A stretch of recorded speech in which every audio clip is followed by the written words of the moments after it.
Chairman Fonfera, France, and Rojas, Ranking Member Davis, and distinguished members of the Finance Committee. My name is Joe Pankowski, and I am a partner in the Stanford law firm of Wofsy, Rosen, Kweskin, and Kuriansky. I head my firm's wills, trusts, and probate practice, and also serve as the chair of the Commission on Aging in Darien. Thank you for hearing my testimony in support of proposed Senate Bill 5. By way of background, my politics are pretty left of center. I support single-payer health care, a woman's right to choose, the legalization of marijuana, right to die legislation, the implementation of electronic tolls on Connecticut's highways to benefit mass transit, and a very progressive form of income taxation so that the rich pay their fair share of taxes. Thus, I would be the last person you would expect to support proposed Senate Bill 5, especially after hearing the testimony you heard moments ago. This bill, as you know, amends Connecticut General Statute Section 12-391 to increase the Connecticut estate tax exemption from $2 million to $5.49 million in 3 annual increments. After all, raising the estate tax exemption in the midst of a dire state budget crisis would appear to be a simple giveaway to the rich. And make no mistake, I would be against this bill except for what I see in my law practice in Stanford. For more than 25 years, I have watched clients change their domicile to Florida to avoid the Connecticut estate tax.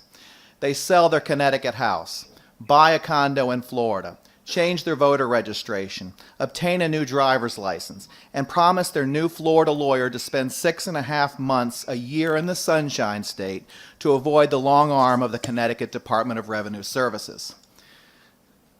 Connecticut, of course, is the big loser whenever this has happened, as these people previously paid hefty state income taxes and supported local charities. Once they move, all of their money goes with them. Making matters worse, thanks to 2014 legislation in Albany, those who wish to leave Connecticut to obtain estate tax relief now only need to move across the border into New York. The current New York exemption is $4,187,500 and will become $5.25 million on April 1st.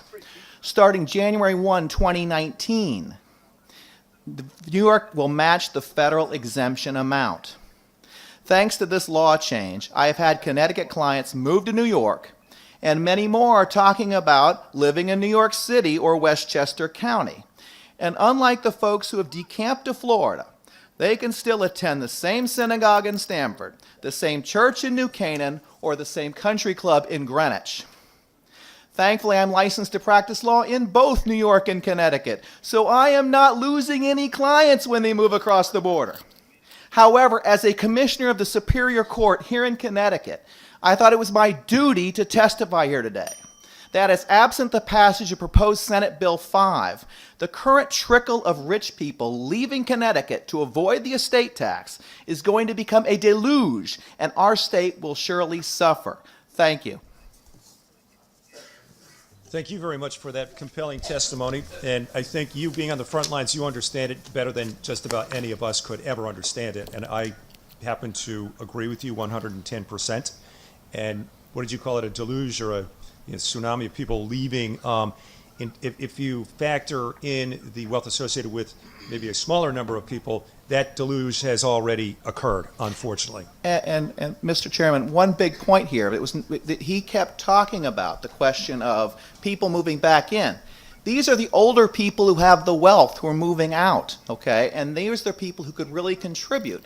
And so the irony here is that by pushing these people out, we have a big problem, because I have these clients who've moved to Florida who've chosen to continue to have me as co-counsel with their Florida counsel. They live 10, 15, 20, 25 more years before they meet their maker. All of that income tax that we could have had in Connecticut is now gone, and they still haven't died, so we wouldn't have gotten the estate tax anyway. And they don't sell their houses typically. First of all, because they don't have to. Second of all, because the market stinks. Correct. As a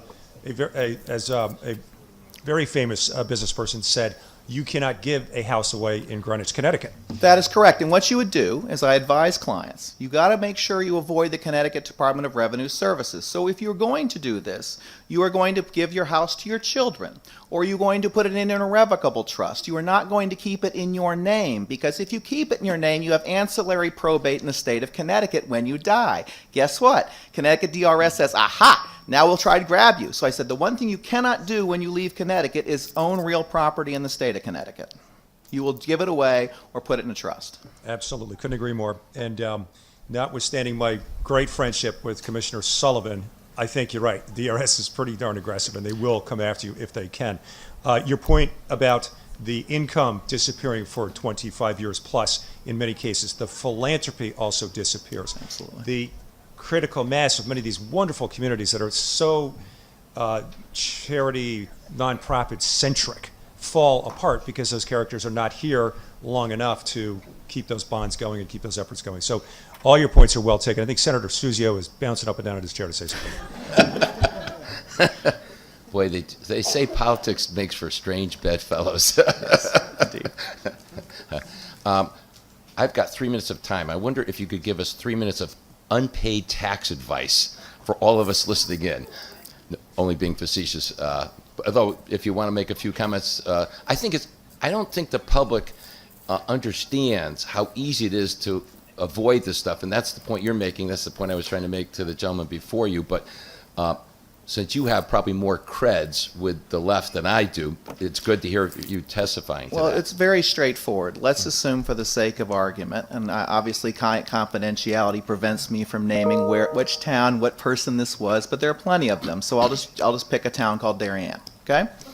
You have a wonderful home on the water in Darien, okay? And you come to me and say, Joe, how do I avoid some estate taxes? Well, you have this wonderful place down in Delray Beach. Here's what you're going to do. You are going to transfer your Connecticut home to an irrevocable trust called a Qualified Personal Residence Trust. You are going to spend 6.5 months in the state of Florida. Guess what? I've just saved you $3 million, okay? Bingo. That is a big problem for me, because when they go to Florida, I lose them as a client typically. There are plenty of firms, including Cummings and Lockwood, which has a Naples office. So let that sink in for a second, okay? The reality is, and that's probably where this gentleman was talking about, I bet he was in the office of Greenwich office of Cummings and Lockwood. The reality is that this happens. And I know it's a horrible thing, especially as a person on the far left, to make this giveaway to the rich. I get that, okay? But the reality is, to support all the programs that we're going to need to support, we need to keep these folks here. And it is far easier for me to say, please keep paying your income taxes to the state of Connecticut. You can stay in Darien. You can go spend 3 months in Florida. And by the way, their grandkids are in the New York metro area. They don't want to be away 6.5 months a year. So this idea that they would decamp to Florida anyway is ludicrous. They would be glad to stay here to see their grandchildren. But they can't, because they don't want to have this $1 million hit. And here's the weirdest thing about it. Sometimes it's not the parents. It's their kids. Yeah, 'cause You they got to get talk to Pankowski. We got to get you the heck out of Connecticut. You're going to get killed in estate taxes. So I've got kids coming and meeting me with their parents and saying, how the heck do we get out of Connecticut? And then I have to say, well, let's move you to New York. Don't go to Florida. Okay? But that's the reality we face, okay? And I know that it's hard coming from the left. If I were a Democrat, I'd be going, oh my God, how can you make this giveaway to the rich? But we got to do it, folks, because we need to keep these people in Connecticut to fund all of the other things we need to fund. Well, I want to thank you for explaining that big sucking sound that we've heard along the New York border for the last few years and prevent it from getting worse. Your testimony, I think, is very effective, and thank you very much for coming today. And just coincidentally, do you happen to be Senator Francis' tax advisor? I do not. Thank you very much. You can take the fifth on that if you want to. Representative Wood, followed by Representative Lamar. Great. Thank you, Mr. Chair, and certainly thank you very much, Joe. Joe is, I'm very proud to say, a friend first and a constituent second, and we've had these conversations now, I think, 5 or 6 years. Terry, do something about the estate tax, Terry. And every year I introduce a bill. This year I like to say Senator Looney is following my lead. Yes, I like that. And as Terry, as you know, I have said I'm not coming up to Hartford until I see support from the Democratic side Right. of the aisle. And this year, finally, we're seeing that, okay? And so now that we're looking like we're making progress, I'm glad to be here. Yeah, thank you. And your testimony was very articulate. On the question on we're phasing this in over 3 years, do you feel it would be prudent to phase it in effective this January? No, and here's why, okay? Most people don't think they're dying tomorrow, okay? That's the reality, okay? So if you can do this bill with this bipartisan support, I strongly urge you to do it, because I can sell it. I can say, hey, listen, by 2019, you're at 5.45 in New York, and by 2020, you're at 5.45 in Connecticut. What are the odds you're going to croak in 2019? Not good, okay? So I can sell it as it stands. Ideally, yes, it would be great to get rid of this year, next year, whatever. But I also understand the politics of this. And just like New York faded in their estate tax, Connecticut should do the same. Thank you very much. Thank you for your testimony. And Joe is also very involved in our community, Chairman on Aging, and done so many things. So thank you very you, much. Chair. Appreciate it. Thank you, Mr. Chair.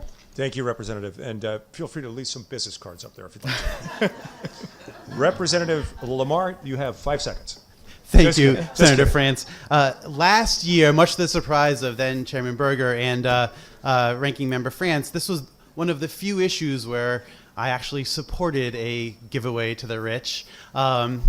And hey, I think that's what this is, but given the actual science and methodology used to determine voting and moving patterns, this one seemed to have merit, and it may have an impact on where people choose to reside. But I do want to push back on some of the anecdotes and rhetoric that are used in support of this. There is actual methodology and fact behind this to warrant consideration of this. What is not true, though, is that there's a deluge of millionaires leaving the state of Connecticut. In fact, Yet is my point, okay? Sure. Yet. The number of millionaires in Connecticut has gone up each and every year over the last 6 years. The percentage of millionaires as a percentage of our population has gone up each and every year over the last 6 years. And while there has been a lengthening of time that homes remain on the market in Greenwich, the average price is actually up 2.2%, according to our recent, most recent studies about the real estate market. So I do think there's actual justification for consideration of this bill. And I know I frustrated a lot of my more liberal friends by actually supporting this one last year. And I was actually, Ranking Member Davis and Representative Berger looking at me like, really? We have Roland on this one? But the reality is I want to push back on some of the rhetoric that is unnecessarily used to justify some of these things, which does not have support of data behind it. Thank you. That's it. Just one. Thank you very much, Representative. We appreciate that. Representative Morris. Thank you very much, Mr. Chairman. I want to go at this maybe a little different way, just asking a question, because I've always kind of been of that similar mindset there. I think that Representative Lamar came to. I feel, you know, if you've been in the city, if you've been in the state so long and you're wealthy and we're taxing you more, and you stay here, and you contributed to charities and everything else, that you know what, when it comes time that you die, you ought to be able to pass that money along to your kids, because hopefully they'll have the same mindset and they'll stay here, and they'll contribute without leaving, even though they may be taxed at a higher bracket. So here's the question. Because if we lose money on this side in one way, that, you know, we lose that revenue, although I'm hearing the argument that you're saying, but if they stay here, they're still going to be paying income tax. I hear you. But do you think any of them would leave because we still need revenue if we talk about those who are the filthy rich, the really, really, really rich? But it sounds like those are the ones who have the easiest ability to want to have homes in different places. If we were to actually add another tax bracket for those that are really, really rich and at a much higher rate than the current highest rate, do you think they would leave? Or do you think they would realize, I'm not paying an estate tax. This is the state that I've been in. They do need the revenue. I've got the ability to pay. Would they stay? Representative, is this an income tax or an estate tax bracket? This would be an income tax, because An I'm going under the premise that these are people that are accustomed to paying a high income tax anyway, and they've stayed. They've been here. All right. The only reason that they would want to leave right now is because of the estate tax and losing all that wealth they've accrued for their heirs. It's a really great question. I wish I could answer it. In other words, it's going to depend on the person. In other words, what is their major pushing point? Is their pushing point the income tax? Is their pushing point the estate tax? I can only speak to the estate tax. For whatever reason, there is a huge mindset out there that I don't want my heirs to pay an estate tax. Okay? Good. So that's the point then. So then, if that's the only thing they're talking to you, that's what I'm trying to get the mindset of your clients. Are those clients that have those types of means, are they complaining about the income tax? No, they're Thank you. not. Okay, and so, but I still can't say, you're asking the next question, which is, if you guys bump the income tax significantly higher at a certain rate, right? Would they in fact decamp? I don't know the answer. Here's the one place I would take a look at, though, as far as income tax rates, New York. Okay? In other words, many of these folks made their money in the city. Okay? And so as a result, the question's going to be, is it hurting me more in New York, or is it hurting me more in Connecticut? Obviously, Florida's easy. There is no income tax. Thank you. Thank you, Representative. And it's worth noting again that Connecticut does not allow itemized deductions. So when you compare our tax rate, income tax rate, to New York, and especially New York City's, you have to take that into account. Representative Dunsby. I'm sorry, Representative Perone was first, and then we'll go to you. Sorry. Thank you very much, and thank you very much, Mr. Pankowski. I have the pleasure of saying that I worked with you a long time ago with Ann Shaw and folks in Darien, my first House race or first campaign, and I can certainly vouch for your left bona fides as well as your integrity, but also your intelligence. I know you put a lot of thought into this.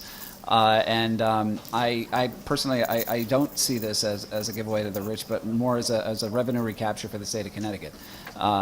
Now, what I don't have is context. I don't know how much we're losing relative to what New York is gaining. I also don't have a clear picture of what would happen if we continued to not do this, because this is.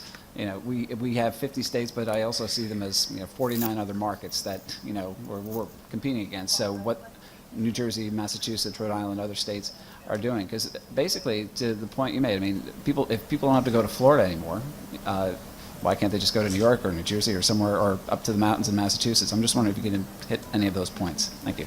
Thank you. Just to quickly respond, the reason why New York and New Jersey are such a problem is it's a lot easier to visit your grandkids when your grandkids are in Connecticut or in New York or in Massachusetts than it is from Florida. So one of the major points I want to make here is Florida is not Florida's still an issue, don't get me wrong. Everybody loves sunshine, especially in early March, right? But at the end of the day, if you can move across the border to Westchester and still see your grandkids every weekend, and you can avoid the estate tax, folks, guess what? See ya. I'm out of here. And that's what we're seeing already happening, and I think it will continue and get larger. Thank you very much. Thank you, Representative Perone. Representative Dunsby. Thank you, Mr. Chair, and thank you for your testimony. It's very interesting to get your perspective that you have. So within the list of bills, there's kind of two approaches. One is to, in regards to the estate tax, one is to raise the threshold from our level, which is maybe $2 million or a little bit more, to the federal level, $5+ million. That's approach one. Another approach is just to eliminate it or phase it out. New York has gone the route of approach one, to raise the threshold. New Jersey, another neighbor, is gone the route of phasing it out. So which would you recommend for Connecticut, and why? One of the things I want to make sure of is that we don't do, with all due respect, a complete giveaway to the rich. Let me explain what could happen. That is, with Donald Trump in the White House, you could see an elimination of the federal estate tax. Okay? That could definitely happen. Now, if you tied legislation to the federal estate tax and they eliminated it, then you are, to my mind, not doing this state a good service. If in fact you say, we're going to match $5.45 million, that gets me up to $11 million for Connecticut residents. From my perspective, that gets us 99.9% of the way there. Yes, you could say, well, your philosophy, Mr. Pankowski, is to eliminate it so we keep people here. I get that, but I also say I want to really match what's going on in other states, and I'm willing to bet you dimes to dollars that if Donald Trump and the Republicans are successful in Washington of eliminating the estate tax, New York is going to revisit this. New Jersey may very well revisit this to go back to a more reasonable number. And you say, well, how could it be reasonable? It's still a ridiculous amount of money. I get that.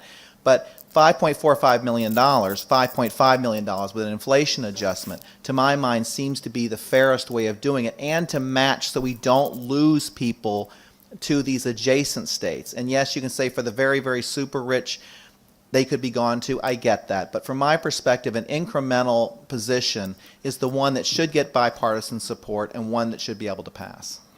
Thank you. Thank you, Mr. Chair. Thank you. Anybody else? Questions, comments? Thank you. Thank you very much for your excellent testimony. We appreciate that.